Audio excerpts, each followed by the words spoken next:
উঠেছে। এই কিছুক্ষণ আগে মাওলানা সাহেব বলে গেলেন I love Muhammad, I love মুহাম্মাদের ব্যাপারে পুরো দুনিয়াতে ঝড় উঠেছে।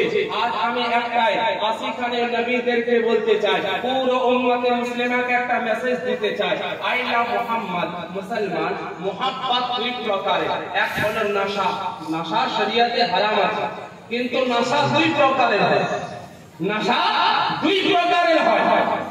একটা নেশা করলে পরে উঠে দাঁড়াতে দেয় না, জমিনে ফেলে দেয়।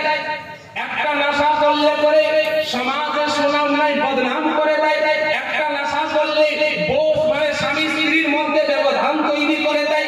একটা নেশা করলে পরে মা বাপের সঙ্গে আলাদা করে দেয়। একটা নেশা করলে পরে হাজতে চলে যেতে হয়। একটা নেশা করলে সুলিতে চলে যেতে হয়। একটা নেশা করলে নিজের শরীর বরবাদ হয় এবং আপনার নিজের পরিবার বরবাদ হয়ে যায়, সমাজ বরবাদ হয়ে যায়। এই শহীদের যুবকেরা শোনো, দিলের কান খুলে শোনো, এই নেশা করলে পরে লুকালে তবু ক্ষতি, প্রকাশ্যে যাবে তবু বদনামি। তো এই নেশাতে তুমি চুর হয়ে আছো, এই নেশাতে তুমি বরবাদ হয়ে যাও, এই নেশাতে তুমি বরবাদ হয়ে যাও। কিন্তু একটা নেশা আজ আমি তোমাদেরকে দাওয়াত দিতে চাই। একটা এমনও নেশা আছে যে নেশা করলে পরে সে মানে পড়ে যেতে নাই, বরঞ্চ পড়ে যাওয়াকে উঠে দাঁড় করিয়ে দেয়।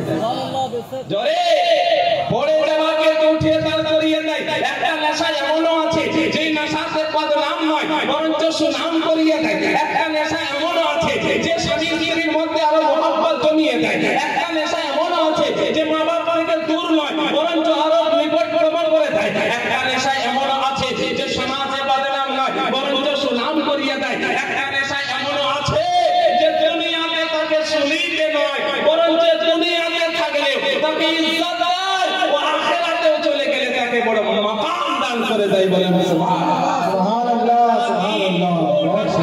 ও নেশা কি? আল্লাহু আকবার। ও নেশা হলো মুহাম্মদুর রাসূলুল্লাহ নেশা। মুহাম্মদুর রাসূলুল্লাহকে কেউ যদি মুহাব্বত করে লুকিয়ে নিয়েছে, তাহলে পরে সে আবেশকারী হয়েছে। আর মুহাম্মদুর রাসূলুল্লাহকে যে মুহাব্বত করে প্রকাশ করেছে, ও বিলাল হাবশী হয়েছে। রাসূলুল্লাহকে মুহাব্বত করে যে নিজেকে লুকিয়েছে, ও তো মানে আপনার আবেশকারী হয়েছে। আর মুহাম্মদুর রাসূলুল্লাহকে মুহাব্বত করে যে প্রকাশ করেছে, ও বিলাল হাবশী হয়েছে। মুসলমান আজ মুহাম্মদুর রাসূলুল্লাহ আই লাভ মুহাম্মদ বলছি, মানে মুখে বলছি।